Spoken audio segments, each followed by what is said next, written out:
conectando porque no lo he anunciado. El Señor ha puesto en mi corazón que ahora mismo entre en directo y veo que se están conectando muchos hermanos. Si quieren avisar a los hermanos, a los contactos que ustedes tienen, pues como ustedes sientan en su corazón. Miren, hermanos, el tema en Israel no está en este momento nada fácil, porque según las últimas informaciones a través de hermanos, desde bien temprano en la mañana hasta hace prácticamente unos minutos, parece ser que también por la parte norte Israel está siendo atacada con estos pequeños drones que causan mucho daño, y ya se ha abierto un nuevo frente. No solamente estamos hablando de enfrentarse con los terroristas de Hamas en la parte sur, en la franja de Gaza, sino que también se está hablando de que por la parte norte también Israel está comenzando a tener problemas, y ha habido ataques y alguna incursión por tierra también de algunos terroristas, en este caso de otro grupo también que se llama Hezbollah, que está tremendamente armado, financiado por Irán, y que lleva muchos años en el norte de Israel presumiendo de tener miles. Ellos hablaban de 150.000 misiles. Bueno, no sé si será verdad o no, pero lo que está bien claro que este ejército de Hezbollah en el norte es un ejército muy bien preparado, con muchas armas, y no es la primera vez que se enfrentan a Israel. Hay temor, hay mucha incertidumbre acerca de lo que va a pasar. Mi hermana querida Susana, desde Galilea, me llamaba esta mañana y hablábamos un buen rato y me comentaba cómo está la situación. Ya digo, hay mucha incertidumbre, mucho temor.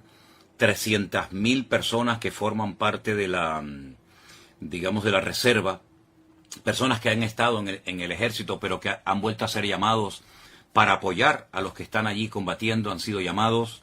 En fin, todo esto está moviendo, está sacudiendo las estructuras, no solamente de Israel, sino que está el Señor hablándonos y dándonos un mensaje, yo creo, muy claro. Yo dije en cierta ocasión, en los días del confinamiento, ¿se acuerdan ustedes? Por allí, por marzo del 2020, que Dios le estaba hablando al mundo con lo que estaba sucediendo. Pero, sobre todo, era un tiempo especial para que la iglesia recapacitara y reflexionara acerca de lo que estaba pasando. Aquellos hermanos que me decían o que decían, no tengo tiempo para orar, para leer la Biblia, para estudiar la palabra, yo les dije, pues vais a ver cómo vais a tener tiempo. Ahora vais a tener bastante tiempo, porque vais a estar encerrados muchos días, semanas y probablemente hasta meses, para que esa excusa de que no tengo tiempo ya sea desterrada definitivamente de vuestras vidas. Por lo tanto, yo creo que en aquellos meses, en aquel tiempo, 2020, el Señor estuvo tratando con la iglesia, con cristianos tibios, cristianos que se habían dejado de congregar por diferentes motivos, muchas personas que comenzaron a leer la Biblia por primera vez en su vida y tuvieron un encuentro personal con Cristo.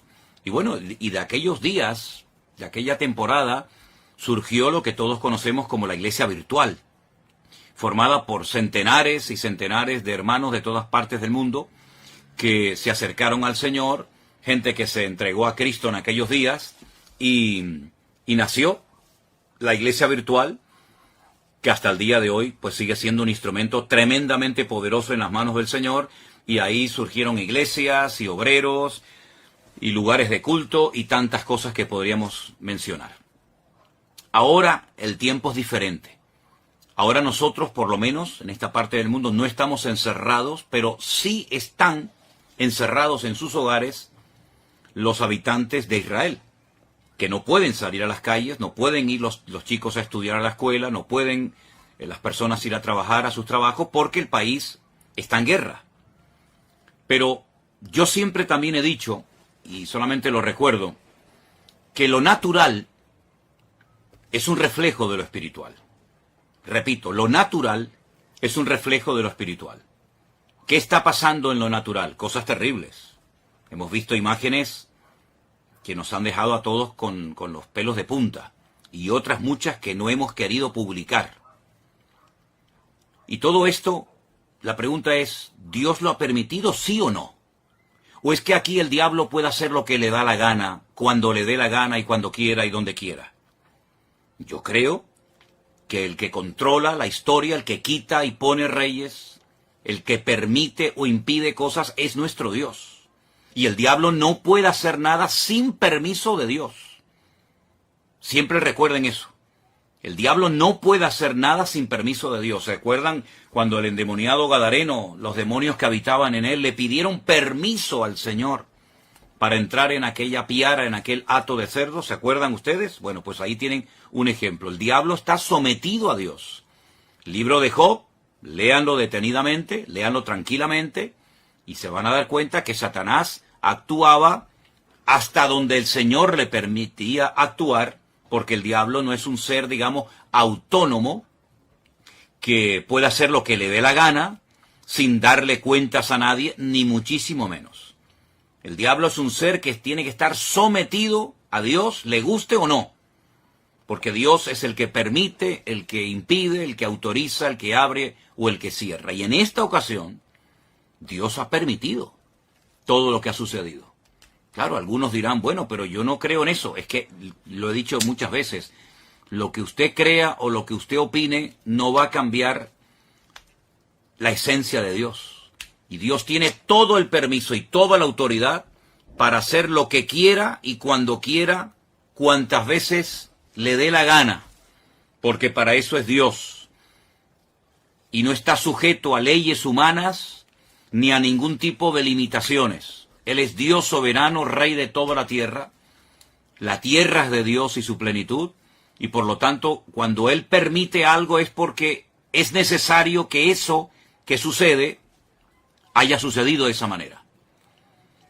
Cuando el hombre peca contra Dios, cuando el hombre pisotea la sangre de Cristo, cuando el hombre se mete contra el Evangelio, las consecuencias a corto y a largo plazo son terribles. Terribles. Yo estaba ahora mismo hablando con unos hermanos de Jerusalén, donde me acaban de decir hace un instante que hace unos días, hace muy poco tiempo, en la ciudad de Haifa, allí en Israel, pues fueron a evangelizar, a hablar de Cristo. Miren qué delito, ¿no? Tan grande, ¿no? Todo el mundo puede manifestarse, pero parece ser que en Israel, hoy por hoy, a los misioneros, a los hermanos que salen a las calles, en un país, dicen, 100% democrático, pues parece ser que unos tienen más derechos que otros. Y esa es la cruda realidad.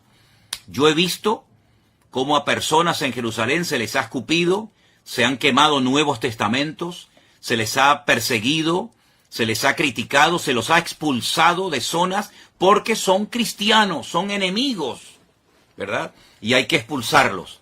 Pero luego, sin embargo, se hacen otras manifestaciones, otros colectivos totalmente antibíblicos, incluso algunos que hasta odian y oran en contra del Estado de Israel, se les permite salir con sus banderas, con sus pancartas y hacer todo tipo de manifestaciones en público. Pero a los cristianos no.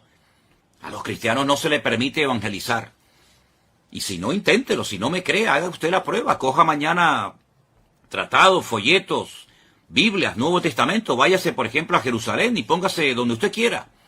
A ver si usted tiene la libertad de repartir libremente. Ni se le ocurra, porque la van a expulsar y le van a impedir y la policía se le va a tirar encima. Entonces, ¿de qué estamos hablando? ¿Del pueblo de Dios? Mire, está pasando en Israel hace muchos años, no ahora, hace muchos años está pasando lo mismo que pasó en la época de la iglesia primitiva, que a los líderes religiosos no les gustaba que a los apóstoles predicaran de Cristo en las calles. Los encarcelaron, los torturaron. ¿Dónde mataron a Esteban? Yo pregunto, ¿dónde mataron a Esteban? ¿Y quién mató a Esteban? A Esteban no lo mataron gentiles. ¿Qué le hicieron a Esteban? ¿Quién estaba presente en la ejecución de Esteban? ¿No estaba por allí un jovencito, un tal Saulo de Tarso? ¿Saulo de Tarso de dónde era? ¿De Japón? ¿De Babilonia? ¿De España?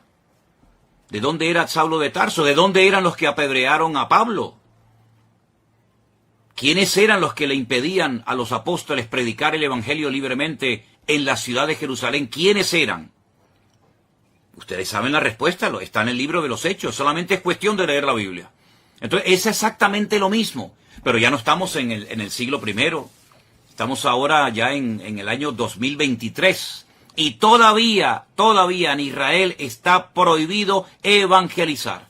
Ustedes sabían que en Jerusalén hay una universidad de los mormones, una universidad, unas propiedades, unas instalaciones tremendas que tuvieron que costar muchos miles, tal vez millones de dólares, no lo sé.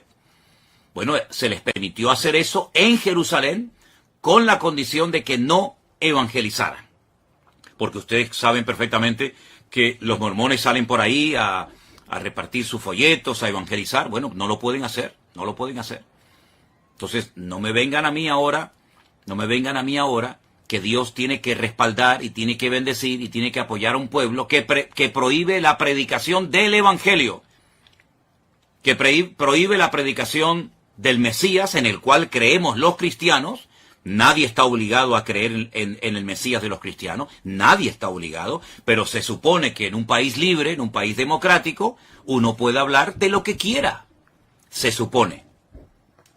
Como también en la democracia en España se supone que se pueden decir y hacer ciertas cosas, pero a la hora de la verdad no es verdad, ¿verdad?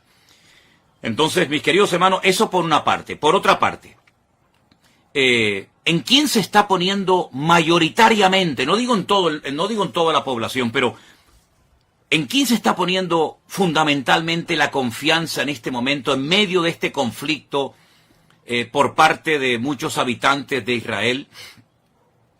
En un señor norteamericano que apoya a ciertos y determinados colectivos que todos sabemos cuáles son y qué es lo que pretenden, colectivos que precisamente interrumpieron una reunión de oración a judíos ortodoxos en Jerusalén, y esa reunión que se iba a celebrar en Jerusalén con el día y las festividades del Yom Kippur, etcétera, no fueron interrumpidas por extranjeros ni por cristianos, fueron interrumpidas por judíos, habitantes de Israel, que se levantaron contra sus compatriotas a prohibirles que oraran, que leyeran la Torá, que hicieran teshuvá, y los que me están oyendo y son de allí sabéis a lo que me refiero, se les prohibió y se les expulsó. Donde se han hecho manifestaciones totalmente antibíblicas y ante los principios morales y espirituales de la colectividad religiosa de Jerusalén. ¿Dónde se han hecho esos desfiles? ¿No han sido en la ciudad santa de Jerusalén? Entonces, hermanos, cuando estas cosas ocurren, no ocurren por casualidad. Las cosas no ocurren porque al diablo se le ocurrió zarandear ahora a este país y no. Vamos a ver, las cosas ocurren con un propósito. Y ni una hoja de un árbol se mueve si no es con permiso de nuestro Dios. ¿Sí o no? ¿Cuántas veces lo hemos dicho? Que no se produce, no ocurre nada sin permiso de Dios. Y Dios ha permitido en este momento que se hiciera el ridículo. Y que la gente todavía, tanto en Israel como fuera de Israel, se estén preguntando, ¿pero qué ha pasado? ¿Qué ha pasado con el servicio de inteligencia tan poderoso que tiene Israel? ¿Qué ha pasado con los soldados? ¿Qué ha pasado? ¿Se han quedado dormidos? ¿Cómo es posible que más de 1000 terroristas se hayan infiltrado en territorio israelí y hayan hecho una masacre terrible que aunque algunos políticos, incluida la vicepresidenta de nuestro país, de España, no ha querido condenar,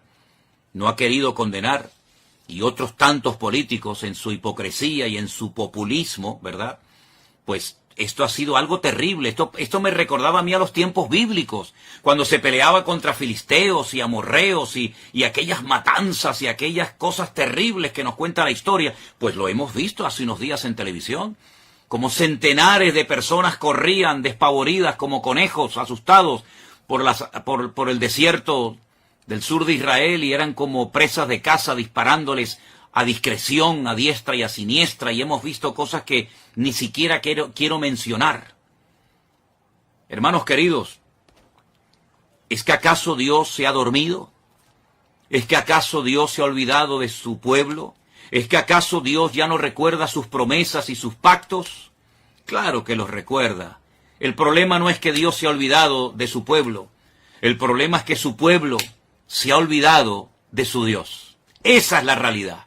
Ahora bien, para los cristianos que dicen, bueno, este es un tiempo de prueba para Israel, que son el pueblo de Dios, yo quiero hacer un pequeño alto en el camino y preguntarles a todos ustedes, y veo que hay muchísima gente conectada, no sé exactamente de dónde, pero bueno, eso es ahora mismo lo menos importante.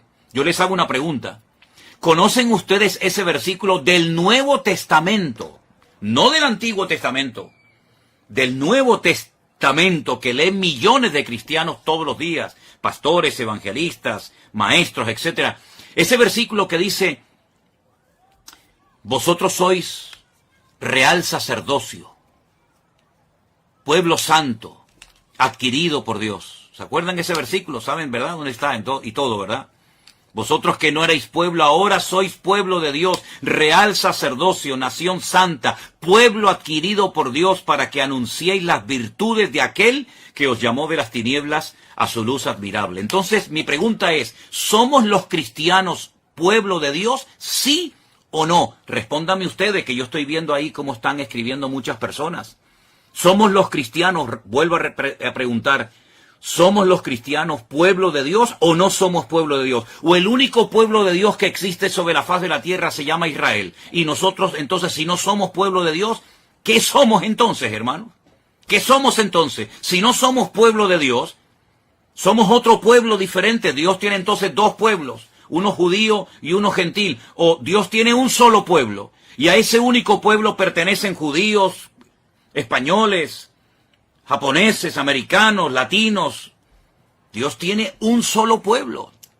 Entonces, si somos el pueblo de Dios, y yo creo que en eso, no lo sé, estaremos la inmensa mayoría de creyentes de acuerdo. Si somos el pueblo de Dios, y veo que muchos están contestando, sí, pastor, sí, somos el pueblo, muy bien, pues entonces a todos los que están diciendo que sí somos el pueblo de Dios, y a los que no lo están contestando, pero saben que somos el pueblo de Dios, yo les quiero leer estos versículos. Y dicen así: si se humillare mi pueblo. Usted ha dicho que somos pueblo de Dios, lo acaban de escribir muchos de ustedes. Sí, amado pastor, somos el pueblo de Dios. Gracias, hermano. Si se humillare mi pueblo, sobre el cual es invocado mi nombre, y oraren, y buscaren mi rostro, y se convirtieren de sus malos caminos, entonces yo oiré desde los cielos y perdonaré sus pecados y sanaré su tierra. Vuelvo a hacer la pregunta de antes. ¿Somos los cristianos hijos de Dios y pueblo de Dios, sí o no? Sí, ¿verdad?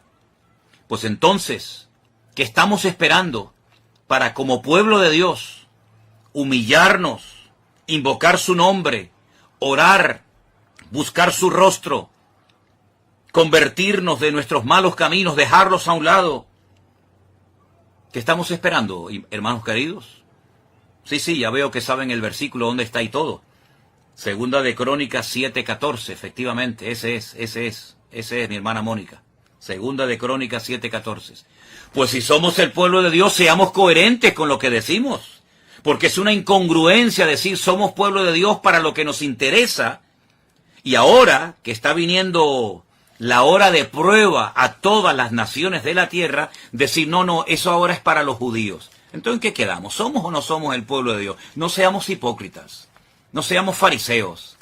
No seamos pueblo de Dios para las promesas y para los privilegios y para las bendiciones, y después resulta que no somos pueblo de Dios cuando viene la ira de Dios, cuando viene la justicia de Dios, etcétera, etcétera, etcétera. Hay un mensaje muy bonito que el Señor le da a una de las iglesias que son mencionadas en el libro del Apocalipsis. Y dice lo siguiente: Yo conozco tus obras, he aquí que he puesto delante de ti una puerta abierta, la cual nadie puede cerrar, porque aunque tienes poca fuerza, has guardado mi palabra y no has negado mi nombre. ¿Qué le parece? Por cuanto has guardado la palabra de mi paciencia, yo te guardaré de la hora de la prueba que ha de venir sobre el mundo entero. Ahora les digo dónde estoy leyendo. Yo te guardaré de la hora de la prueba que ha de venir sobre el mundo entero para probar a los que moran sobre la tierra. ¿A quién van dirigidas esas palabras, hermanos? ¿Solamente a los judíos? No. Esas palabras las escribió el apóstol Juan porque el Señor Jesucristo, el que murió en la cruz y resucitó al tercer día, le dijo: escribe lo que has visto, lo que has oído, lo que es y lo que será, y envíalo a las 7 iglesias. Y este mensaje va dirigido a la iglesia de Filadelfia. Yo sé que en España la iglesia de Filadelfia son las iglesias de los hermanos gitanos, pero la iglesia de Filadelfia era una congregación que existía hace 2000 años en la zona de Turquía, de Asia Menor, y fueron palabras dirigidas por Cristo a una iglesia, a su pueblo. Apocalipsis capítulo 3, del versículo 7 en adelante. Yo te guardaré de la hora de la prueba que ha de venir sobre el mundo entero para probar a los que moran sobre la tierra. He aquí yo vengo pronto, retén lo que tienes para que ninguno tome tu corona. ¿Qué le parece? Somos el pueblo de Dios, ¿verdad? Muy bien. Pues entonces vamos a comenzar a poner en práctica Segunda de Crónicas 7:14. Vamos a comenzar a humillarnos.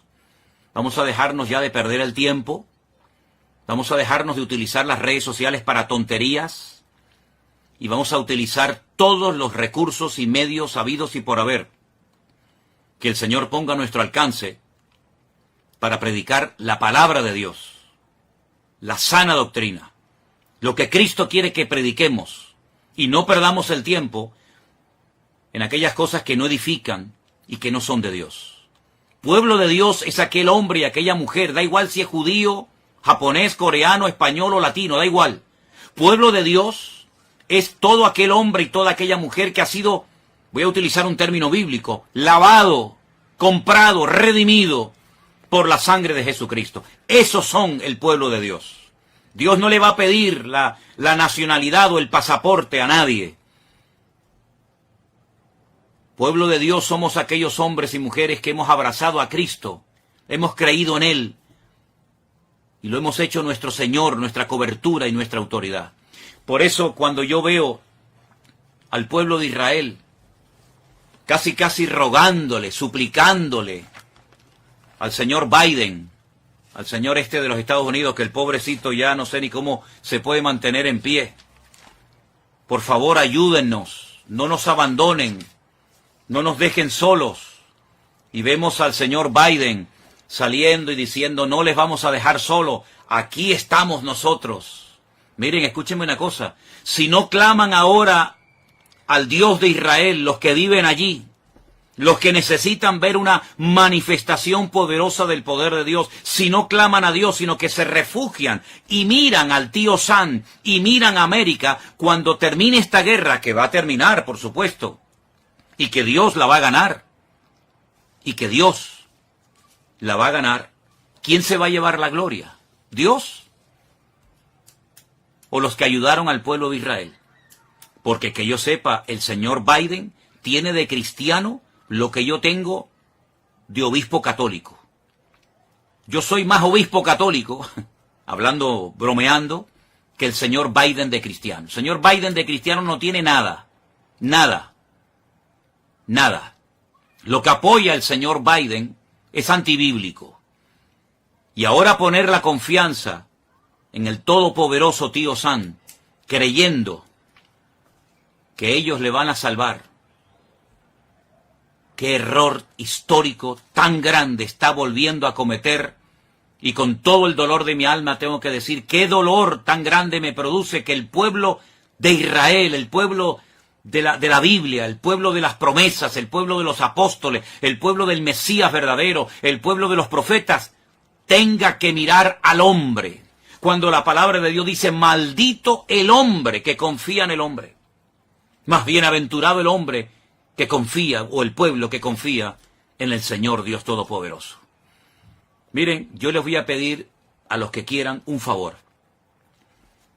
Yo voy a pedirles que ustedes lean detenidamente el capítulo 14, el capítulo 15 y el capítulo 16 de Segunda de Crónicas. Repito, capítulo 14, capítulo 15 y capítulo 16 de Segunda de Crónicas. Lean detenidamente el reinado del rey Asa, hijo de Abías. Lean detenidamente, y parece que estamos leyendo el periódico de hoy.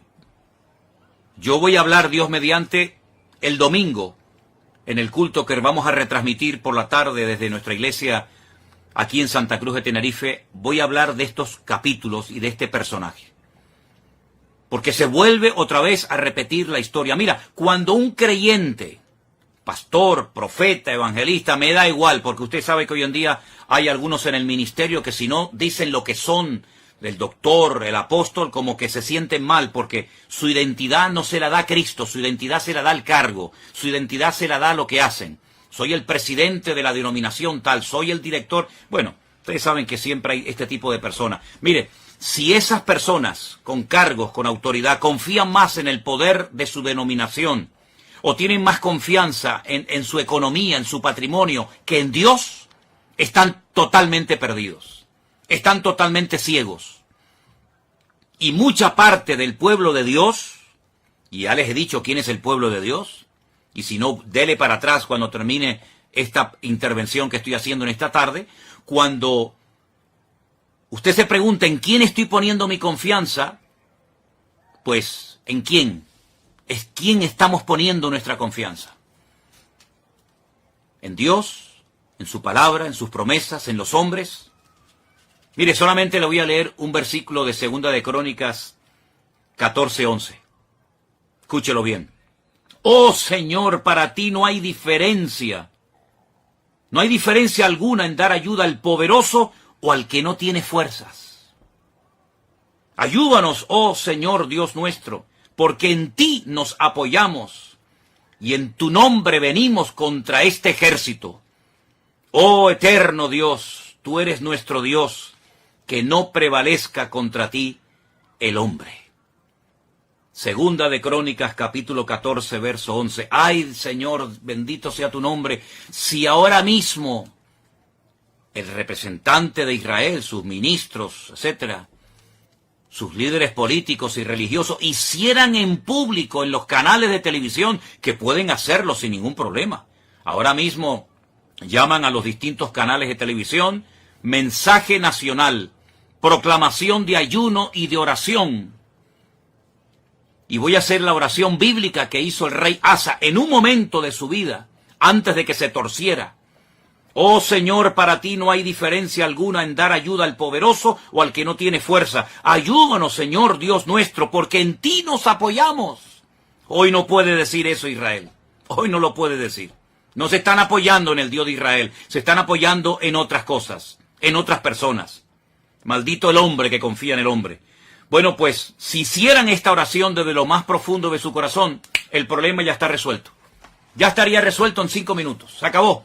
Olvídense de Hezbollah, olvídense de los misiles, olvídense de los cohetes, olvídense de Hamás. Todo estaría solucionado en 5 minutos. Si el pueblo de Dios se humillara e hiciera, por ejemplo, esta oración, y que añadiera lo que quisiera, pero que por lo menos hiciera desde lo más profundo del corazón, en un genuino arrepentimiento, hiciera esta oración, el problema en este momento, allí en Oriente Medio, en Israel, ya estaría solucionado. Las 300.000 personas, muchos hermanos nuestros que están ahora mismo allí, con su fusil, dejando atrás a sus familias, a sus hijos, si se hiciera esta oración a nivel nacional, así como cuando se para el país, cuando hay ciertas y determinadas festividades y los que viven allí lo saben, y se bajan de los carros, se bajan de los coches y agachan la cabeza en señal de respeto y de reverencia. Si ahora mismo se parara Israel delante de Dios, hiciera esta oración, los de Hamás saldrían corriendo y nunca más volverían a atormentar a Israel, nunca más. los 100 y pico, y lo digo con mucho dolor, personas que están en este momento secuestradas, volverían caminando por su propio pie a la tierra santa de Israel. Y todo el mundo lo vería. Y las televisiones estarían allí en la franja de Gaza filmando cómo viene uno y el otro, y el padre y la mamá y el niño y las familias juntas vendrían caminando, cantando y adorando al Dios de los escuadrones de Israel. Si todo Israel se humillara delante de Dios, si la iglesia de Cristo se humillara ahora como pueblo de Dios que somos, esos 100 y pico personas que han sido